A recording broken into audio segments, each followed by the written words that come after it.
जिस्मानी कमजोरी और थकावट के लिए होम्योपैथी की बहुत अच्छी दवाई है जिसका नाम है पिक्रिक एसिड। अस्सलाम वालेकुम व्यूवर्स, वेलकम टू टीएससी। मैं हूं अदील मंसूर। अगर आपने हमारे चैनल को सब्सक्राइब नहीं किया तो सब्सक्राइब कर लीजिए और बेल आइकन को भी प्रेस कर दीजिए। पिक्रिक एसिड होम्योपैथी में वीकनेस और कमजोरी के लिए इस्तेमाल होने वाली बेहतरीन दवाई है।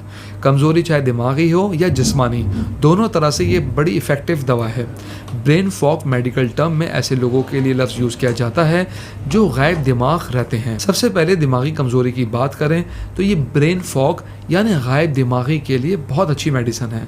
जहन थका हुआ रहता हो, कंसंट्रेशन की कमी हो, आप फोकस ना कर पाते हो, कंफ्यूजन का शिकार रहते हो, भूलने की बीमारी हो, ऐसे मरीज जिनको हारने का डर होता है या एग्जाम्स का खौफ हो, उनमें भी पिक्रिक एसिड बहुत अच्छे रिजल्ट्स देती है।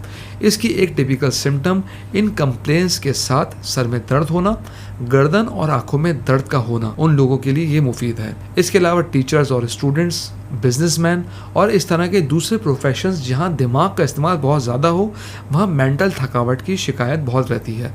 ऐसे में पिक्रिक एसिड का इस्तेमाल बहुत अच्छा रिजल्ट देती है। इसके अलावा कान के सामने वाले हिस्से में अगर दाने हो जाएं और पस वाले दाने हो, बॉयल्स हो रहे हो, तो उसमें भी पिक्रिक एसिड बहुत फ़ायदा देती है। इसके अलावा मेल सेक्सुअल प्रॉब्लम्स में भी ये मेडिसिन बहुत अच्छा काम करती है, लेकिन इसकी अलामात को पहले स्टडी करना बेहतर है। व्यूअर्स, अब हम इसके इस्तेमाल की बात करते हैं तो पिक्रिक एसिड 200 पावर में हफ्ते में एक बार इस्तेमाल करें। जहनी कमजोरी और जिस्मानी थकावट, lack of concentration, spine problem, इन सब मसलों में ये बहुत ही इफेक्टिव मेडिसिन है।